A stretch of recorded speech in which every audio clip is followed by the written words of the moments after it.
بہرحال انبیاء علیہ السلام چونکہ ہر طرح معصوم ہیں گناہوں سے، اس لیے ان کا اتباع فرض ہے.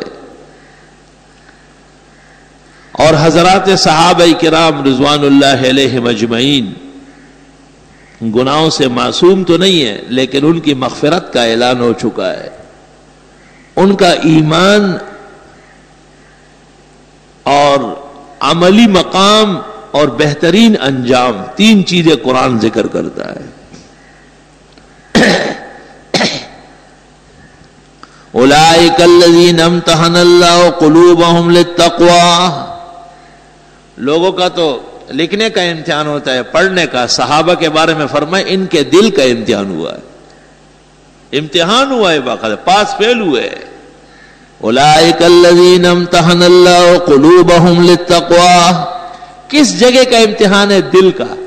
مضمون کیا ہے؟ تقوی اور پرہیزگاری. کتنا باریک مضمون ہے. تقوی تو ایسی چیز ہے کہ صبح آدمی کچھ ہوتا ہے، شام کو کچھ ہو جاتا ہے، ہر وقت خطرہ رہتا ہے. اللہ فرماتے ہیں کہ صحابہ کے قلوب کا میں نے امتحان لیا. امتحان لینے والا کون ہے؟ ممتحن کون ہے؟ اللہ تعالیٰ. اور نتیجہ کیا نکلا؟ لہم مغفرۃ، ان کی بخشش ہو گئی، واجر عظیم، اور ان کے لیے اجر ہوگا بہت بڑا. اوہو، سب کے سب اول آئے ہیں. اجر عظیم کا تو یہ مطلب ہے کہ اس سے آگے کوئی درجہ ہے ہی نہیں. جب صحابہ کرام رضوان اللہ علیہم اجمعین کے بارے میں قرآن کہتا ہے کہ یہ امتحان میں کامیاب ہوئے ہیں، یہ اللہ سے ڈرنے والے ہیں، یہ تقوی کے معیار پر پورے اترے ہیں، اللہ نے ان کی مغفرت کر دی ہے اور ان کے لیے بہت بڑے اجر کا فیصلہ ہوا ہے. تو صحابہ کرام کی شان میں ان کے مقام اور ادب کے خلاف کلمہ کہنا،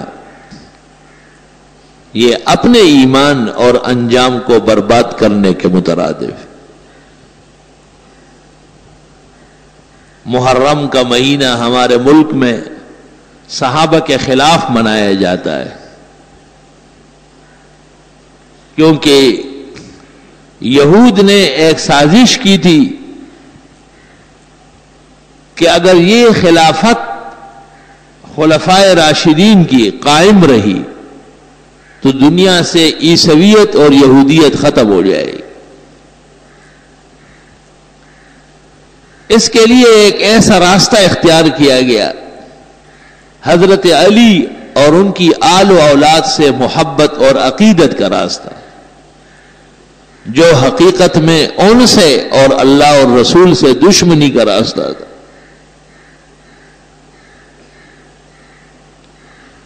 یہ بات صرف میں بحیثیت ایک سنی عالم کے نہیں، شیعہ مذہب کی مشہور کتاب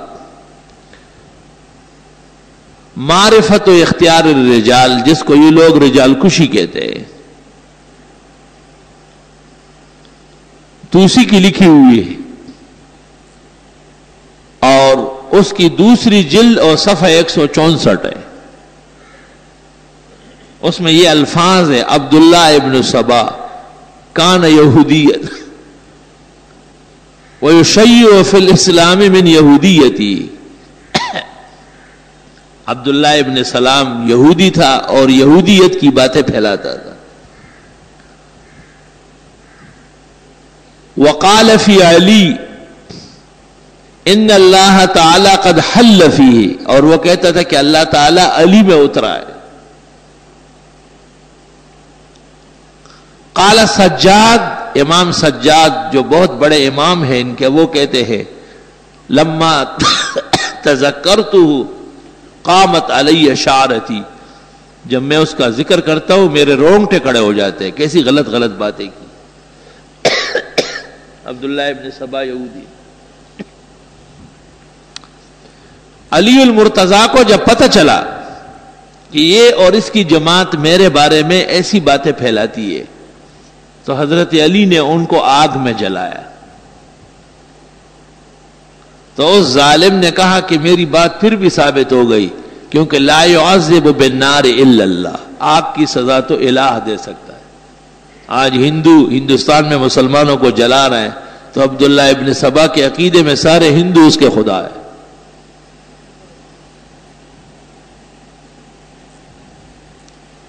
آگے یہ جملہ ہے وَهُوَ أَوَّلُ مَنْ أَظْهَرَ الْقَوْلَ بِوِلَایَةِ عَلِی وَأَكْفَرَ مُخَالِفِیہ، وہ پہلا شخص ہے جس نے حضرت علی کے بارے میں کہا کہ وہ پہلا خلیفہ ہے، اور علی کے علاوہ ابو بکر، عمر اور عثمان کو کافر کہا ہے۔ یہ پہلا شخص ہے۔ وَهُوَ أَوَّلُ مَنْ أَظْهَرَ الْقَوْلَ بِفَرْضِ وِلَایَةِ عَلِی وَأَكْفَرَ مُخَالِفِیہ۔ آگے سن لو، وَكَانَ يَهُودِيًّا، وہ تھا پکا یہودی، اپنے آپ کو اس زمانے کا شیعہ ظاہر کیا تھا۔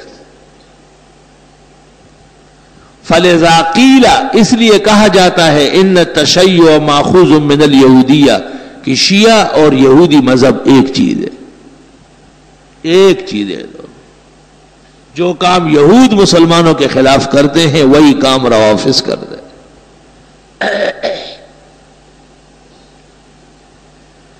کہتے ہیں جی کوئی ایسی بات نہ کہی جائے کسی کی دل آزاری ہو، یہ ہم کہہ رہے ہیں، یہ تو روافض کی معتبر کتاب معرفت اختیار و معرفت الرجال، دوسری جلد صفحہ 164، جو جس وقت جب دیکھنا چاہے میں دکھاتا ہوں۔ رہ کیا گیا؟ جو باتیں کوئی کہہ ہی نہیں سکتا تھا وہ سب انہوں نے خود کہہ دی۔ فَاعْتَرَفُوا بِذَنبِهِمْ فَسُحْقًا لِأَصْحَابِ السَّعِيرِ۔ ہمارے ملک میں اس مہینے کے اندر کربلائی جو ہے وہ میدان میں آ جاتے ہیں اور ان کے مرثیہ ہوتے ہیں اور ان کی مجلس اوزائے ہوتی ہے، اور ہمارے پاگل بھی اس میں شریک ہوتے ہیں، وہی دوسروں کے شادی میں عبداللہ دیوانہ۔ اب نہیں، بہت پہلے میں اس محلے سے گزر رہا تھا، تیسری چوتھی گلی سے آگے، تو میرا ایک مقتدی میرے نظر آیا کالے کپڑوں میں، اور اس کے ساتھ دو چار عورتیں ہیں کالے کالے۔ میں رک گیا، میں نے اس سے پوچھا کہ تم وہ نہیں ہو؟ کہا ہوں، تو بالکل ہوں۔ میں نے کہا کہاں چلے گئے؟ بس 2-4 دن کی بات ہے، پھر آ رہا ہوں۔ کوئی خاص فرق نہیں پڑتا، کہا بس 2-4 دن کی بات ہے، محرم گزر جائے گا پھر میں نے کہا میرے یہاں آ جاؤ، میں ہاتھ سے پکڑ کے نکال دوں گا۔ ایسی جگہوں میں جانا جہاں دین کے خلاف محاذ بنا ہو اور جہاں قرآن اور سنت کے خلاف بیان ہو رہا ہو، اللہ قرآن میں فرماتے ان کے ساتھ بیٹھنا نہیں، انکم اذا مثلہم، تم بھی ان جیسے سمجھے جاؤ۔ اس لیے اس مہینے میں حضرات صحابہ کے دشمنوں کی مجلسوں سے اور ان کے بیانات سے اور ان کے مرثیوں سے ایسا بچنا ہے جیسے کوئی بیماری اور تباہی سے بچتا ہو۔ غیرت کا تقاضا یہ بھی ہے کہ اس مہینے میں کوئی کالا لباس، حتیٰ کہ کالی پگڑی اور کالی ٹوپی، یہاں تک کہ کالے رنگ کا جبہ بھی محرم کے مہینے میں استعمال نہ کیا جائے، تاکہ تشبہ نہ ہو بالمفسدین والظالمین والکافرین۔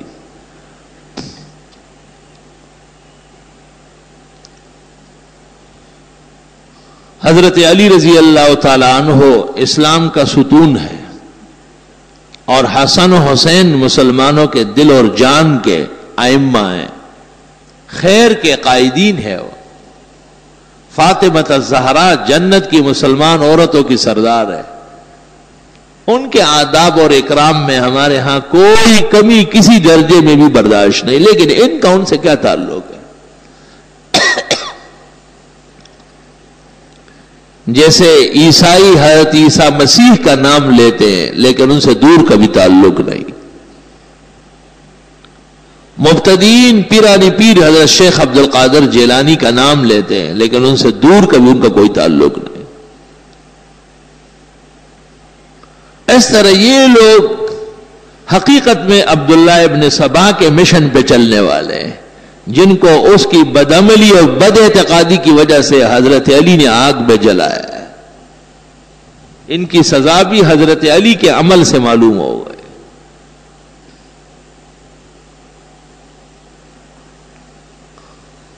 پورے ملک پر ایک قسم کے رفض کی حکومت کا اثر دکھاتے ہیں، پورے ملک پر۔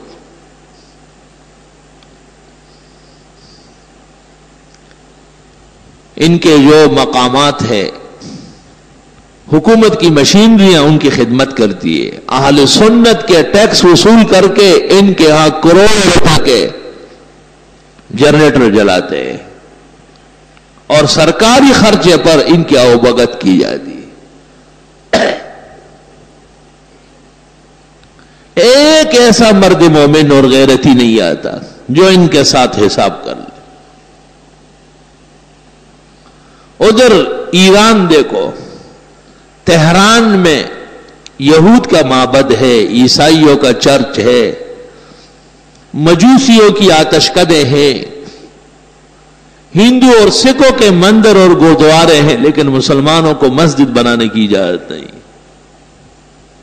اور یہ تاریخ کے ہاں مسلمہ ہے، مصدقہ بات ہے۔ مسلمان عید اور جمعہ مسلمانوں پاکستان کے سفارت خانے میں یا اور کسی ملک کے جا کے پڑھتے ہیں، اور جب کہتے ہیں آپ تو کہتے ہیں آپ مکہ مکرمہ اور مدینے میں ہمارا امام باڑہ بنوائے۔ دیکھیں، مطلب یہ کہ یہ اپنے تہران کو مکے اور مدینے کے برابر سمجھتے ہیں، تو یہ جائز ہے؟ حضرت علی یا حسن حسین تہران میں پیدا ہوئے تھے، تہران کے ساتھ کیا واسطہ ہے؟ یہی تو سرکش اور باغی کی نشانی ہے کہ غیر ضروری چیز کو طے کر لو اور پھر اس کو اسلام کے مقابلے میں کھڑا کر دو، یہی تو کفار کی نشانی ہے۔ اور کیا ہے؟ سینگ ہوتا ہے کافر کا کیا؟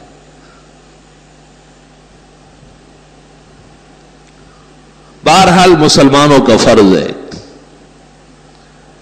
کہ وہ اپنے دینی عقائد ان کا تحفظ کر لے۔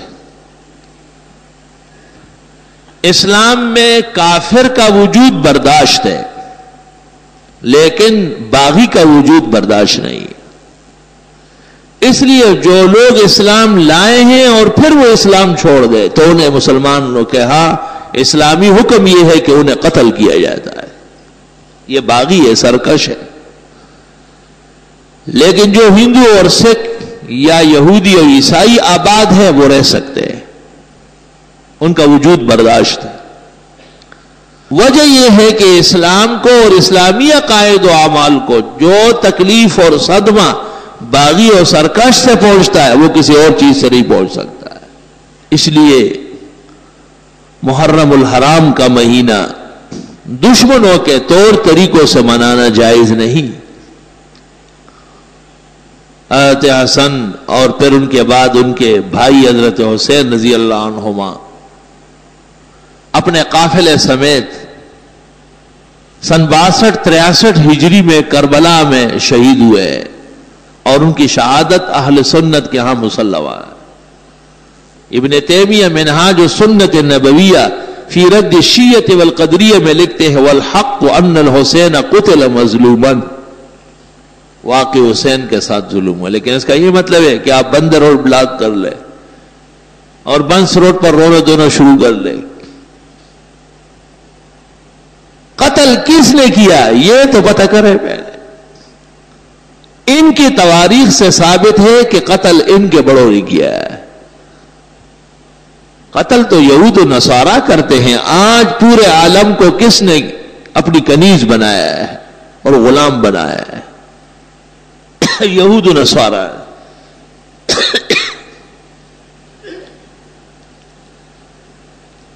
نہتے مسلمانوں پر جو بمبار ہو رہا ہے اور ان کی عورتیں اور بچے جھلس کر کے راک ہو جاتے ہیں، یہ خبر روزانہ آپ اور ہم اخبارات میں پڑھتے ہیں، یہ کون کر رہا ہے؟ یہود و نصارہ۔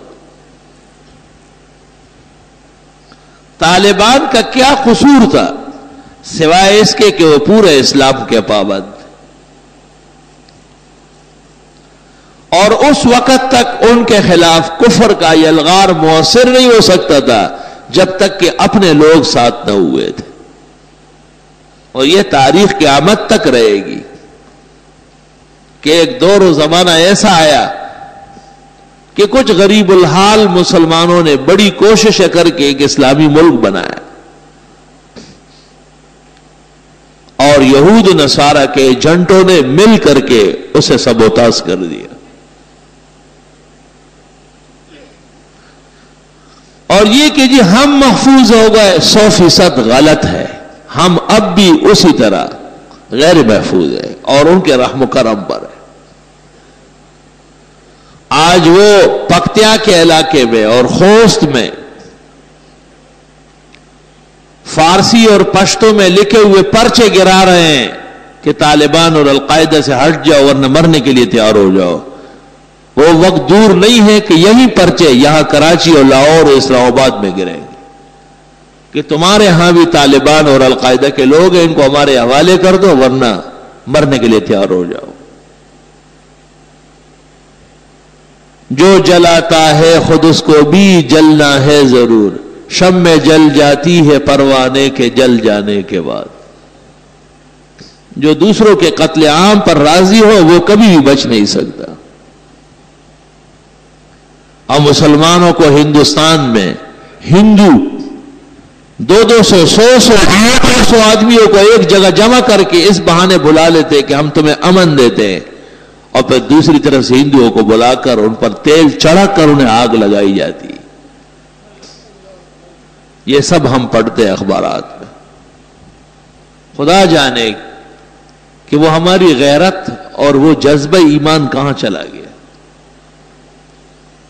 قلب میں سوز نہیں, روح میں احساس نہیں, کچھ بھی پیغام محمد کا تمہیں پاس نہیں. اور ہمارے ماسٹر صاحب نے صرف ایک بیان داغا, بڑا افسوس ہے, ہندوستان کو خیال کرنا چاہیے. یہ بیان ہے, یہ بیان تو اس شخص کا ہونا چاہیے جو کسی ایک کمرے اور ایک گھر کا بڑا ہو. آپ تو پورے ملک کے مسلمانوں کے سربراہ ہیں. آپ کا فرض یہ ہے کہ آپ انہیں الٹیمیٹم دے کہ خبردار 24 گھنٹے کے اندر اندر ایک مسلمان اور قتل ہوا تو ہم آپ کے خلاف انتہائی قدم اٹھائیں گے. لیکن آپ کیسے اٹھا سکتے ہیں کہ آپ کسی اور کے ریاست کے بڑے بنے ہوئے ہیں. ریاست امریکہ کی ہے اور ہم اس کے رعایا ہے, اور یہ اس رعایا کا ماسٹر صاحب ہے. فلا حول ولا قوت الا باللہ. افسوس ہمارے بڑے لکھے پڑے لوگ آ جاتے ہیں اور وہ جب بات کر لیتے ہیں تو پتہ چلتا ہے کہ صرف قد و قامت میں بڑا ہے, عقل میں صفر ہے. بظاہر انگریزی کی بہت بڑی ڈگری اس کے پاس ہے لیکن دین میں ایک طفل مکتب کے برابر نہیں ہے. غیرت اور ایمان حقیقت میں ایک ہے. ان الغیرت من الایمان. علماء کو کہا جاتا ہے کہ آپ ممبر سے جمعوں کے خطبوں میں دل آزاری نہ کریں. ان کی دل آزاری ہوتی ہے جو اپنے ہاں صحابہ کو کافر اور حضرت عائشہ کو زانیہ اور قرآن کو من گھڑت کتاب کہتے ہیں. وہ خیر ہے, وہ ان کا عقیدہ ہے. اور اگر ہم یہاں سے کہیں کہ یہ جھوٹ بول رہے اور غلط کہتے ہیں اور یہ کفار کے عقیدے ہیں تو یہ دل آزاری کی بات ہو گئی. فإلی اللہ المشتکا. وہ تو اپنے ہاں ام المومنین عائشہ صدیقہ اور عثمان اور عمر اور ابو بکر صدیق جیسے کبار اہل ایمان کے خلاف بیان دے, یہ ان کا عقیدہ, اجازت ہے انہیں. اور اگر ہم لوگوں کو یہ کہیں کہ یہ جھوٹ بول رہے, غلط بیانی کرتے, ان کے کسی عقیدے اور فکر کا اسلام میں ثبوت نہیں, تو کہتے ہیں او ہو آج پھر بڑی دل آزاری کی باتیں کہیں. پتہ نہیں دل کس کو کہتے ہیں اور آزار کس کو کہتے ہیں. یہ کمکلوں کی باتیں ہمیں سمجھ نہیں آئی. اگرچہ بت ہے جماعت کے آستینوں میں, مجھے ہے حکم ازاں لا الہ الا اللہ. صحابہ کرام رضوان اللہ علیہم اجمعین کی عزت اور ناموس بیان کرنا یہ قرآن کا حکم ہے. یا ایھا الذین آمنوا اتقوا اللہ وکونوا مع الصادقین. اے ایمان والو اللہ سے ڈرو اور سچوں کے ساتھ ہو جاؤ. سچے کون ہیں؟ صحابہ کرام، جن کی تصدیق قرآن و سنت نے کی۔ امام جعفر صادق سے کسی نے پوچھا، جن کو یہ لوگ اپنا امام سمجھتے ہیں، کہ تلوار کا دستہ سونے یا چاندی کا ہو سکتا ہے؟ تو انہوں نے کہا کہ ہو سکتا ہے۔ کہا دلیل کیا ہے؟ کہا کہ ابوبکر صدیق کی تلوار کا دستہ چاندی کا تھا۔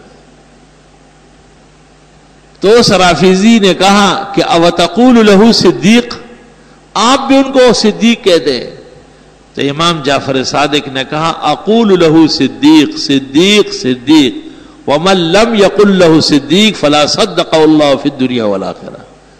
میں تو حضرت کو صدیق کہوں گا، جو ابو بکر کو صدیق نہ مانے اللہ اس کو دونوں جہانوں میں جھوٹا کر۔ یہ تو دونوں جہانوں کے جھوٹے ہو چکے ہیں اپنے اماموں کی بد دعاؤں سے۔ معرفت و اختیار الرجال جلد 2 صفحہ 317۔ ان للمتقین مفازا حدائق